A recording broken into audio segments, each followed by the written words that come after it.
Welcome back to another cold week on the farm.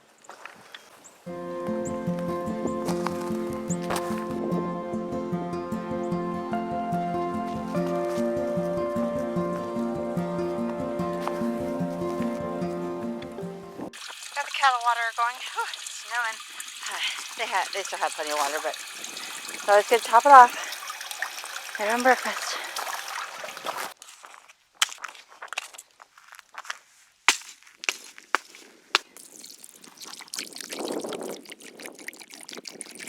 Turkey's still plenty of food. There's the turkeys over here. A pile of stuff. Gonna be hard to get into probably. Actually, no, it's fine. Hi, babes. How are ya? Hi. Hi. Alright. Get you some water. Although you can drink out of the big one, but I'd like for you to have your own. How are you this morning? Want some breakfast? There's like one person laid an egg on the floor, but that's okay. As long as it's in the barn, don't really care. Yeah. It's time to bring another bag into the barn.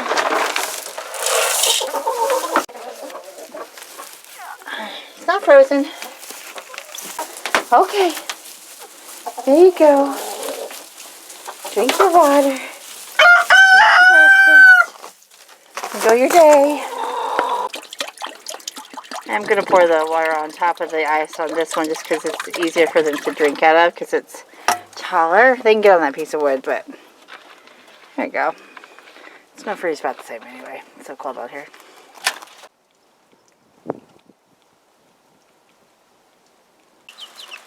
Baby chicks.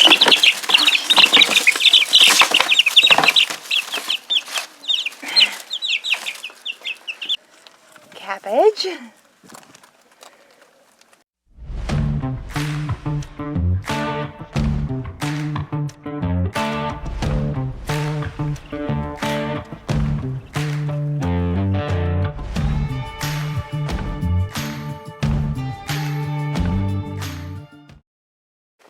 We got snow. Lots of snow. I love the quiet the snow brings. Hi turkeys, we gotta find your water dish. Yeah, gotta find your water dish. Here it is. Hi baby. How are ya?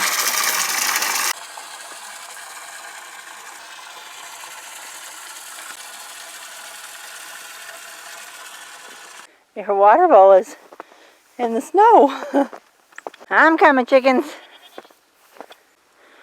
Opening the coop door. There you go. There's your water and your food.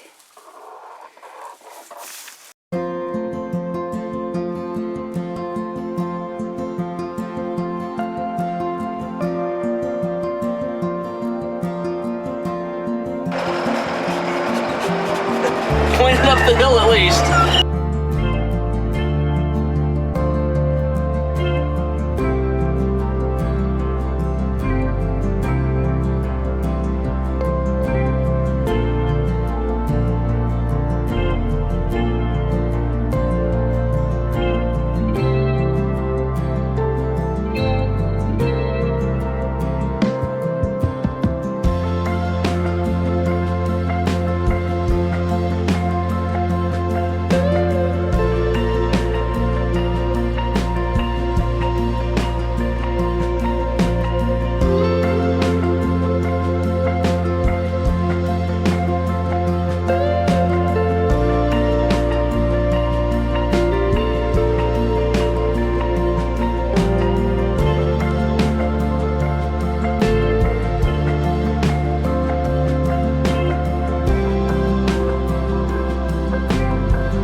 Well, it finally happened. Power's out. It's been out for an hour and a half or so. So I think they're working on it, but yeah, such is life. I have super bright and sorry, my camera's not wanting to focus. A solar light. It's basically a light bulb that like charges on a little solar panel. We bought them for the chicken coop, and we put one of them in there, and we just had an extra one, and it came in handy. Now I'm thinking maybe we need a couple.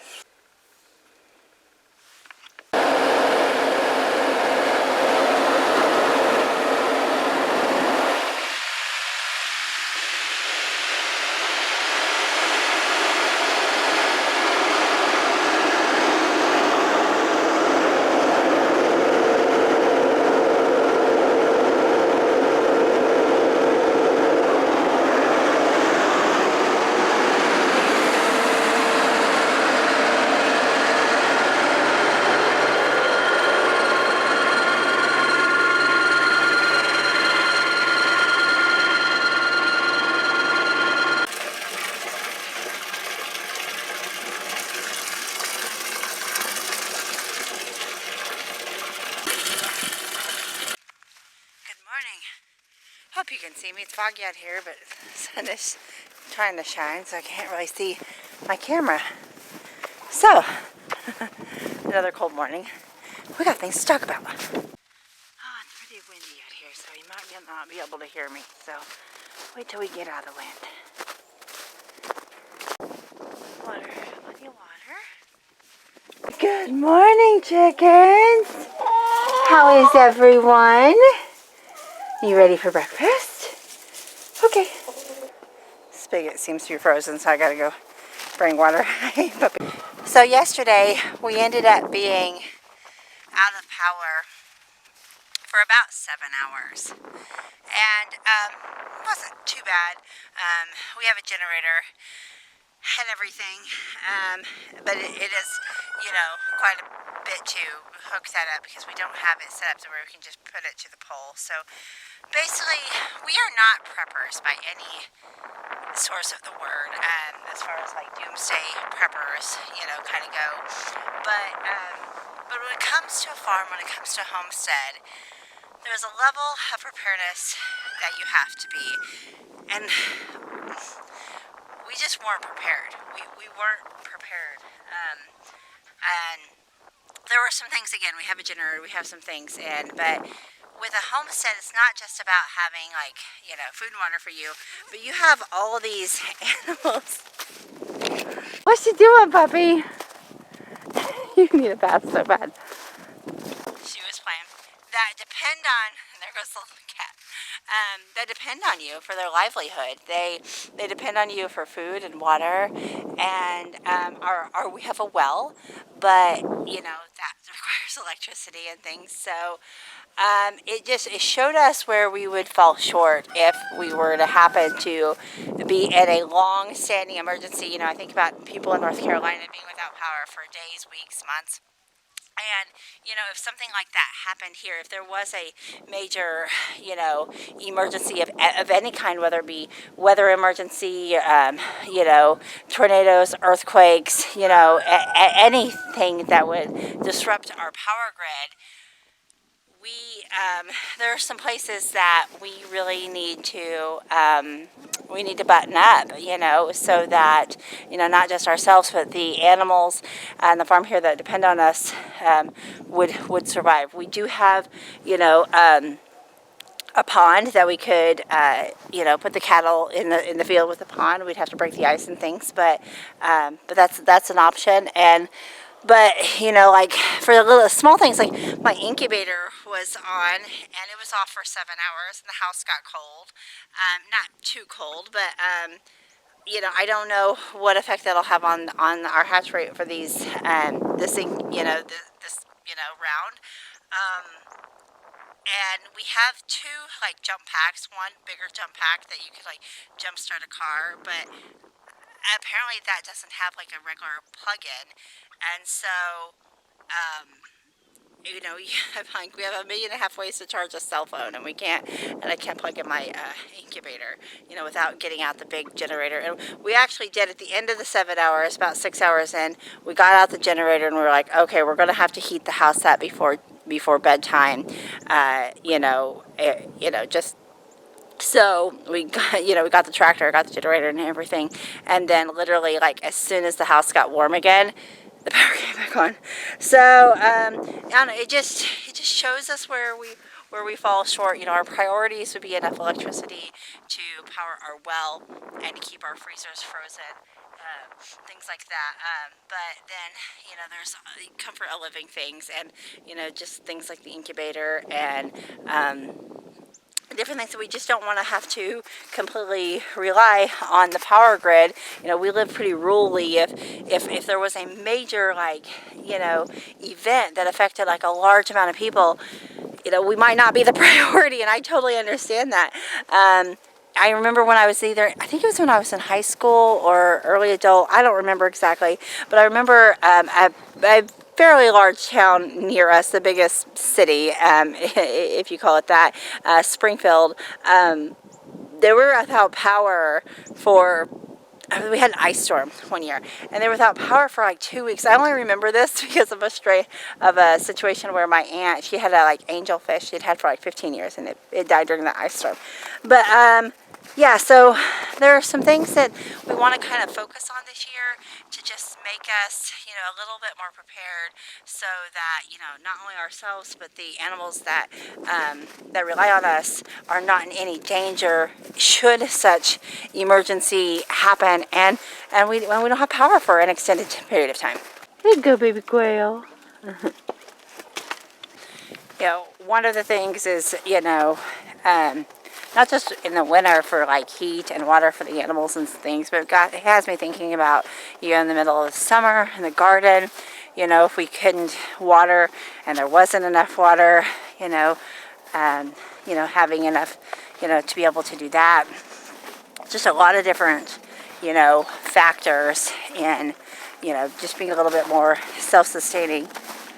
Hi, Moana. How are you, baby girl? How are you? Oh, Mocha jealous. I know, I couldn't give Moana attention without you. My hands are full, you'll have to wait a second. Get off the dang hay, Mocha. I don't know if I showed our snowman yesterday. Here's our rhinestone cowboy snowman. I saw somebody posted one on Facebook yesterday that had a sombrero, and he had, I kid you not, a jalapeno for a nose. It was fantastic. I love it so much. Finally above freezing today. 34, I think. Right now. It's about as warm as it's going to get. But the ice with the sunshine is melting.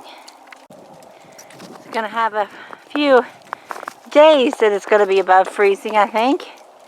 And then I think we have another cold spat coming in. It's not going to have any. I don't know that it's going to have any ice or anything, but it's going to be I want this with the low of 6 degrees Fahrenheit or something terrible.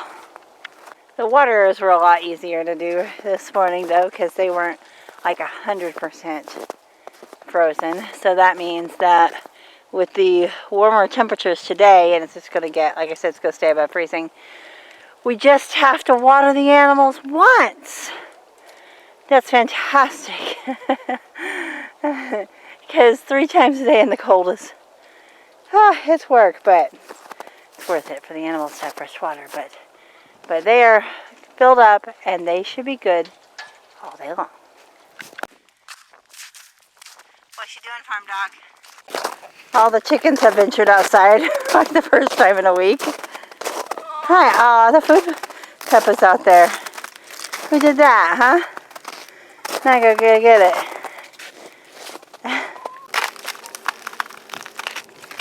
Good morning. It's an exciting day on the homestead here. We have something new coming. I don't know if I mentioned or not on my on our goals for this year. I don't remember if I mentioned it, but the quail. One of the goals that we've been thinking about for the last several months in the quail. I'm going to feed bag in for the brooder. is to switch over from the quail that we have, which is the jumbo Cortonics quail, to, oh, I already had a heat lamp in here. Okay. I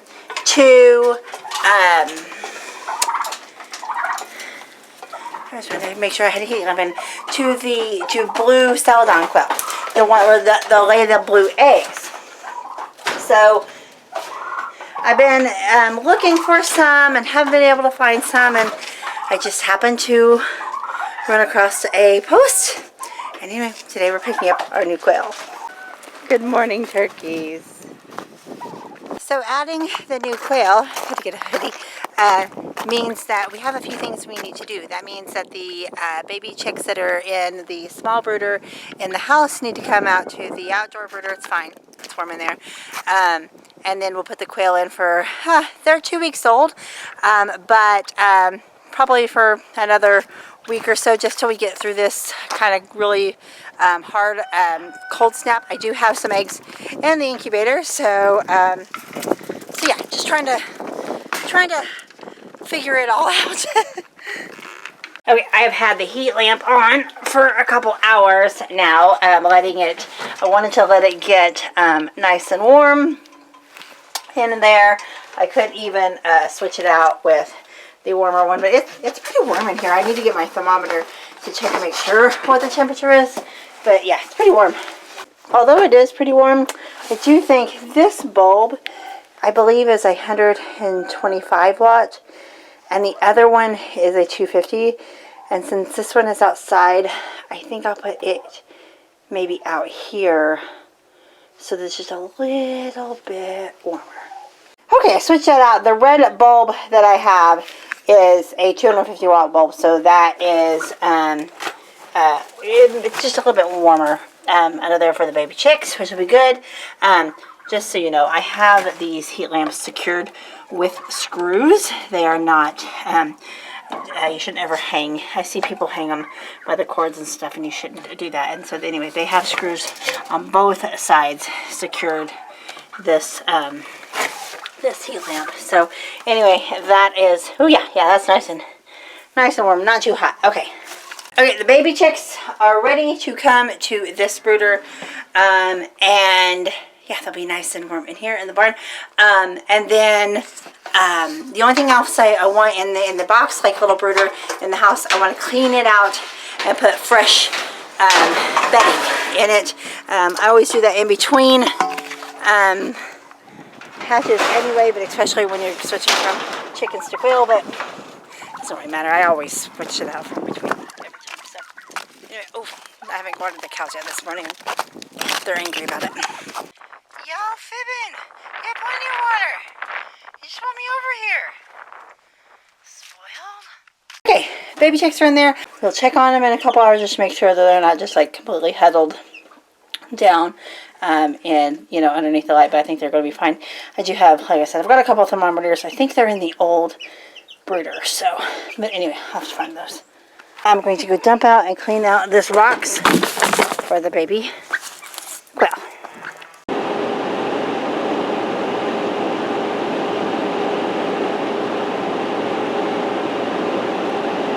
There's the new baby. The guy that was so nice, he said he tried to get me a variety of colors, and from a distance they all look really similar, but up close they all have really different colors, which is neat. And of course it's hard to tell at this age if they're boys or girls, but just color, like coloring alone, it does look like I have more females than males, so that is good. I only had a couple that they're pretty sure were males. Again, it's hard to tell at this age though, so who knows. Okay, back in the truck again. Change of plans. Chicks are doing great. Baby quail are doing great. Chicks moved to the outside brooder are doing great. Everybody's doing great. Everybody's taken care of. Farm tours are done. And now we are headed to St. Louis, which is a pretty long drive, to deliver some farm equipment. So that's what happens. It just farm life. Yeah, it's about 3.5 hours. 3.5 hours. Yeah, I think so. One way. So it'll be a long trip, but it'll be good. We just fueled up. Just getting a snack. So we'll be on the road.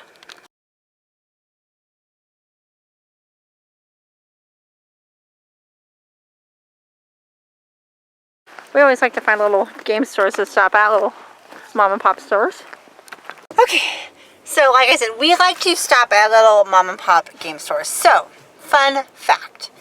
Long before the farm and long before law enforcement, Jacob and I actually owned a video game store. So, I don't know, it's just kind of neat to see the little, you know, mom and pop stores. And we like that kind of thing of any kind of genre of store. But, you know, if you go to a Walmart, and at the light, turn right onto State Highway 47 GPS, South.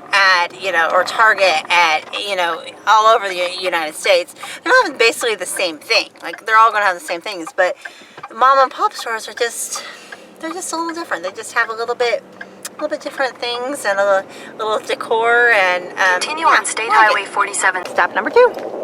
So that one was interesting. We weren't in there very long. It had a lot of am I gonna get blocked for saying this? I don't know.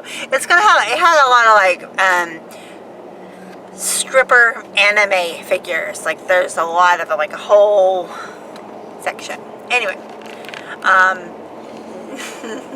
anyway, I don't know. It was an interesting game store. Okay, let's find food. Dinner. So yesterday was a busy day. We got home from St. Louis about 9 o'clock.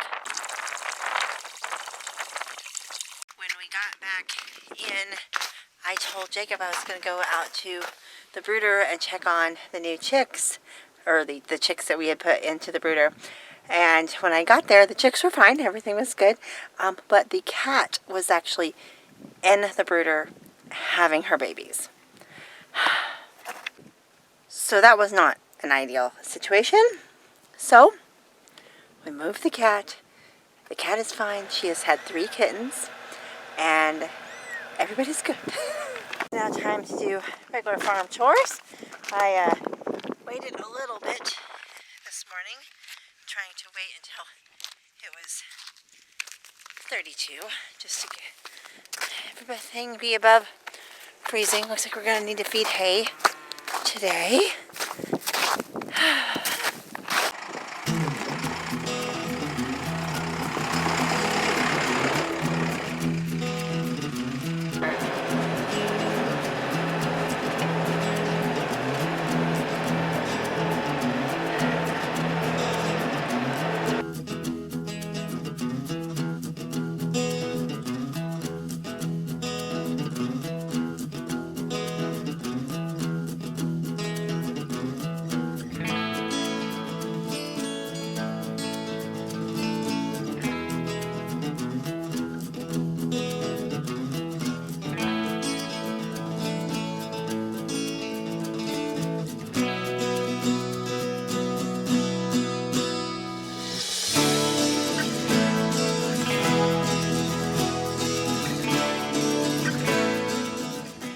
Babies are doing good.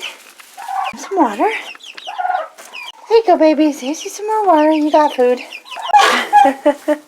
Hey, turkey. Oh, you gotta get out the top. We gotta make your thing taller. You guys are too big for this. We gotta make it taller, don't we? I hear ya.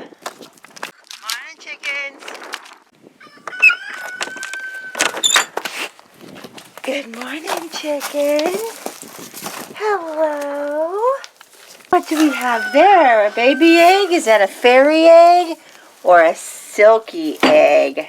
I think it's a silky egg. We have another egg over up there. They lay them in there. But it's frozen. I can already tell. Hi, baby. Bunnies all have water.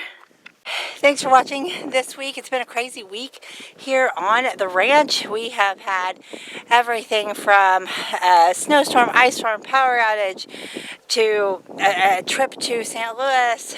That's an all-day trip, to new quail coming, to new kittens being born. It's been a week on the farm. It always is, and I'm so glad that you were here to share it with us. They're pretty cute. There's 3 of them.